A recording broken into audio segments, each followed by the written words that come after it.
Mother-in-law looked me dead in the eye at Christmas dinner and said, "Sweetheart, teachers are lovely people, but you do understand that someone in Elliot's position can't have a wife who smells like a school cafeteria, right?" She said it like she was doing me a favor, like she was letting me in on something I should have already known. I was 31 years old, sitting at a mahogany dining table that probably cost more than my annual salary, holding a glass of wine I hadn't touched, and I just smiled. I said, "Of course," and I cut into my prime rib like she hadn't just told me I was an embarrassment. That was 2 years before the night everything changed. Before the night she saw exactly what a woman who smells like a school cafeteria could do. But I'm getting ahead of myself. My name is Lena, and I'd been a 5th grade teacher at a Title I public school in Charlotte, North Carolina for 8 years. I chose this job on purpose. I grew up in a family that didn't have much, and I had teachers who changed everything for me. Mrs. Patterson in 3rd grade who put books in my backpack because she knew I didn't have any at home. Mr. Okafor in 6th grade who stayed after school every Tuesday to help me with math I couldn't afford a tutor for. I became a teacher because I wanted to be that for someone else. I have never, not for one single day, been ashamed of it. My husband, Elliot, is a corporate attorney at one of the largest firms in Charlotte. We met in our mid-20s at a friend's birthday party, and for the first year, it didn't matter what either of us did for work. We just liked each other. He used to say he loved that I was passionate about something real. He said his world was too full of people who only cared about billable hours. Then we got serious. Then I met his family. His mother, Patricia, and I want to be precise when I say this, is not a cruel person in the traditional sense. She doesn't yell. She doesn't slam doors. She does something worse. She uses a pleasant voice and soft language to say things that are designed to make you feel small, and then if you react, she looks confused, like you've completely misunderstood her genuine concern. I've watched her do it to Elliot's younger sister for years. I thought before I became part of that family that I was immune to it. I was wrong. His father, Gerald, is a retired cardiologist. His older brother, Sutton, is a venture capitalist. Their family home in Myers Park has a circular driveway and a housekeeper named Fran, who's been with them for 23 years, and who once, quietly, in the kitchen, while Patricia was out of earshot, squeezed my hand and said, "She's done this to every girlfriend they've ever brought home. Don't take it personally." I tried not to. The Christmas dinner comment about the cafeteria was the first one I let myself actually remember. Before that, there had been others I'd smoothed over in my mind, given the benefit of the doubt, chalked up to generational differences or awkward phrasing. Things like Patricia mentioning very casually that she didn't know how Elliot and I would manage the lifestyle gap long term, or the way she'd describe my job to her friends at parties. "Lena works with children," she'd say, the same way you'd say someone collects commemorative plates as a hobby. Never "Lena is a teacher." Never that. Elliot heard the cafeteria comment. He laughed it off in the car on the way home. He said his mother didn't mean it the way it sounded. He said she just worried. I looked out the passenger window at the highway lights and I said, "Okay," and I let it go. I let a lot of things go. The one that I couldn't let go, the one that I still think about whenever I'm tempted to convince myself I was overreacting, happened in March of last year. Sutton got engaged. His fiancée, a woman named Blair who has a master's from Duke and works in wealth management, is exactly the kind of person Patricia had always imagined for her sons. She's polished and precise and says the right things at the right times. I don't dislike Blair. She was never unkind to me. But the engagement gave Patricia an occasion, and Patricia loves an occasion. The engagement party was held at the Charlotte Country Club. 300 people. Past appetizers in a string quartet and little gold calligraphy place cards. Patricia personally oversaw the guest list. I found out I wasn't on it 3 days before the event. Elliot came home from work and sat down across from me at the kitchen table with a look on his face I'd never seen before, like he was trying to arrange his features into something that would soften a thing that could not be softened. He said his mother had finalized the seating, and there wasn't a place for me, and it was a very large event, and seating was complicated, and he thought maybe it would be easier if I just sat this one out. I looked at him for a long time. I said, "She didn't make a place for me at your brother's engagement party." He said it wasn't like that. I said, "Elliot, is there a seat there for you?" He was quiet. I said, "So she made a seat for you and not for your wife." He started to say something about numbers and logistics and how his mother was overwhelmed with the planning, and I held up my hand and I said, "Don't." Not unkindly. I couldn't listen to it. I stood up and I went into the bedroom and I sat on the edge of the bed in the dark for a while, not crying, just sitting with the weight of it. I did not make a scene. I did not call Patricia. I did not send a pointed text message or write out all the things I've been storing up for 2 years. I went to the engagement party the following Saturday in the sense that I drove Elliot there, waited while he fixed his tie in the visor mirror, and watched him walk toward the club entrance without looking back. And then I drove home, ordered Thai food, and watched a nature documentary about octopuses until I fell asleep on the couch. I didn't tell anyone at the time, not my mother, not my best friend Jory, not anyone. I was embarrassed in a specific way that's hard to explain. Not embarrassed for myself exactly, but embarrassed at the situation. Embarrassed that I had let it get to this point. Embarrassed that the man I loved had walked into that party without me, and I had let him. What I did do in the weeks after was get very quiet and very clear. I had been nominated 6 months earlier for the North Carolina Teaching Excellence Award. It's given annually by the state's Department of Public Instruction to recognize teachers who demonstrate exceptional impact in high-need communities. The process involves a portfolio submission, letters of recommendation, classroom observations, and then a finalist selection. I'd made it to the finalist round in October and had been waiting on the final decision since November. I'd mentioned it to Elliot when it happened. He said that was great, honey, and changed the subject to a case he was working on. I found out I won in early April. A letter came to the school, and my principal knocked on my classroom door while my kids were at PE, and when I opened it and read it, I stood there with my hand over my mouth for a solid 30 seconds.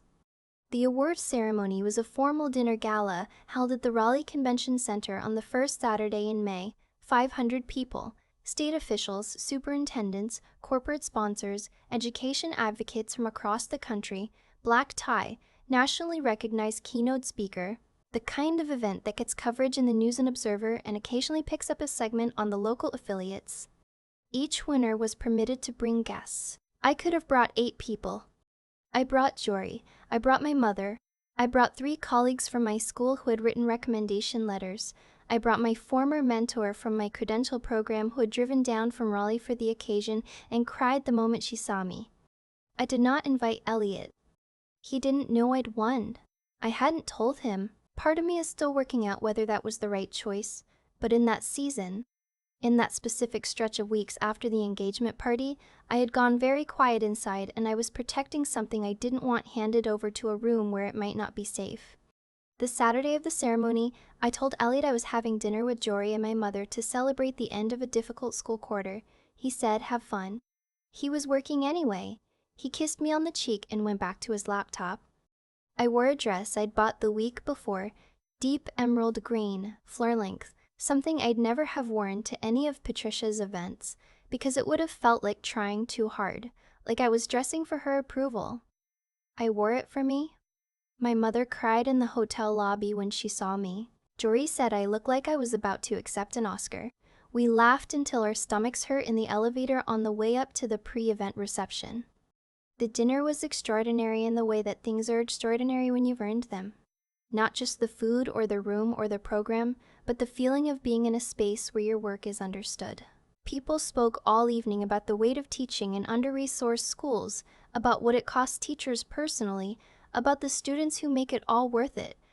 I thought about my 5th graders. I thought about a boy named Marcus in my class that year, who had come to me in September barely reading at a 2nd grade level, and in April tested at grade level for the first time in his life. I thought about his face when I told him. When they called my name, the room was quiet for a beat, and then it wasn't. I walked to the stage and I stood at the podium with a microphone in front of me and 500 people in formal wear applauding, and I looked out at that room and I thought very specifically, very clearly, this is mine. No one gave me this. No one's family connections or dinner party networks or country club memberships made this happen. I did this. In a classroom with 24 kids and a supply budget of $400 for the year, I did this. I thanked my students first, then my colleagues, then my mother, who had raised me by herself and never once suggested I aim lower. I was up there for about 4 minutes. When I walked back to my table, my hands were shaking. What I didn't know while I was at the podium was that Sutton's engagement dinner was happening that same evening. Patricia had organized a follow-up family celebration, smaller, just immediate family and close friends, maybe 40 people, at a restaurant in uptown Charlotte. Elliot had mentioned it to me weeks before, and I had forgotten it was the same night. Elliot was there, Patricia was there, Gerald was there, Blair and Sutton were there, and apparently at some point during that dinner, someone at the table, Elliot said later it was Sutton, but I'm not sure I believe him, pulled up the Department of Public Instruction's press release on their phone. There was a photograph. Me at the podium in the green dress. The headline, North Carolina Teacher Excellence Award, 2024 recipients honored at Raleigh Gala. Elliot called me at 9:47 p.m. I was still at the convention center, at our table with my mother and Jory and my colleagues, and my phone buzzed and I looked down and it was him. I stepped away from the table and answered it. He said, Lena. I said, hey. He said, you won. I said, yes. There was a long pause, and then he said, you didn't tell me. I said, no. Another pause, and then, very quietly, he said, I'm so sorry. I stood there in the hallway of the convention center in my green dress, with the sound of the dinner continuing behind me, and I let him sit with it. I didn't say it's okay, because it wasn't yet. I didn't say don't worry about it, because I didn't want to smooth it over the way I'd been smoothing things over for 2 years. I just said, I know. He said, my mother, and then he stopped. I said, we don't have to talk about this tonight, but we're going to talk about it. He said, yes, we are. When I got home that night, after my mother had taken an Uber to her hotel and Jory had hugged me for a very long time in the parking garage, Elliot was sitting in the living room with the lights on, and a look on his face that was different from the one he'd had after the engagement party. That one had been careful, managed, already preparing to smooth things over. This one was something else. He looked for the first time in a long time, like he was actually paying attention. He said he'd shown Patricia the press release. He said she'd gone very quiet. He said she'd asked who else had known, and he'd said nobody from the family because Lena hadn't told us. He said she'd put down her fork and not picked it back up again. I asked him what he had said to his mother. Not about me, about himself, about what he had allowed. That was the harder question, and he knew it. We talked until 2 in the morning. Not fighting. Something that felt more necessary than a fight, more honest. He said things I hadn't heard him say before, including that he had failed me and that he had told himself it wasn't his responsibility to manage his mother when it had been, because she was his mother and I was his wife. And those two things had gotten confused in a way he hadn't let himself look at directly. He said the engagement party was wrong. He said it plainly. He said he should have told his mother that if his wife wasn't invited, he wasn't coming and he hadn't, and he was ashamed of that. I listened. I didn't rush to forgive him, because real forgiveness isn't rushed. It comes when it's ready, and that night it wasn't ready. But something shifted between us. Something that had been getting smaller started to have room to breathe again. Patricia called me herself 2 days later. I'll give her this, she called. She didn't send a text, didn't loop in Elliot to smooth the way, didn't have Gerald call on her behalf. She called me directly, on a Tuesday afternoon while I was grading reading responses at my kitchen table.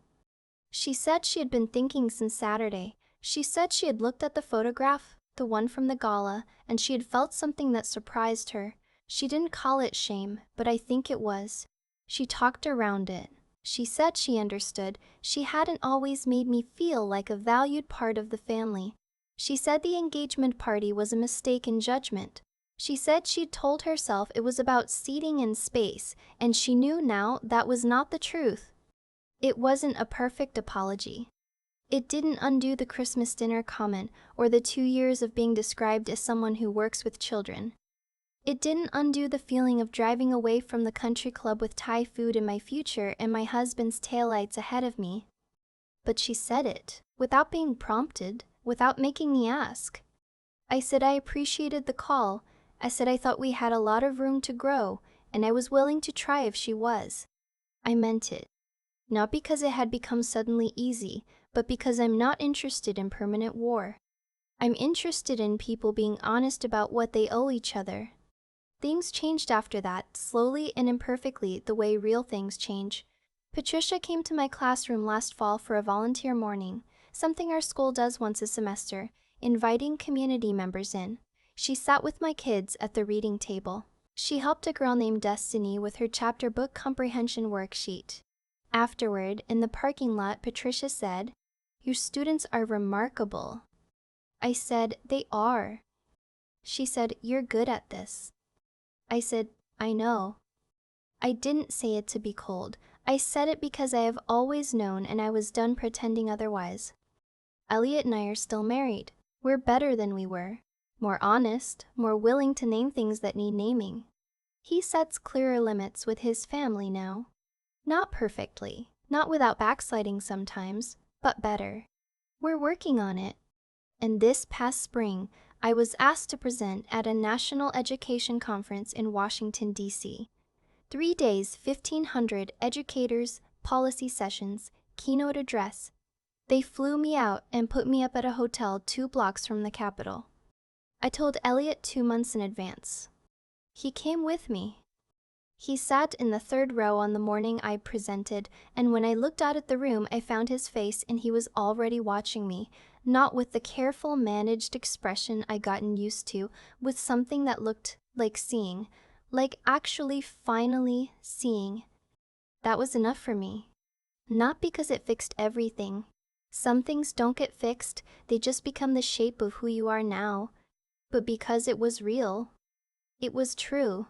And I have spent my whole career teaching children that the truth matters, that it's worth working for, that you don't walk away from it just because it's uncomfortable.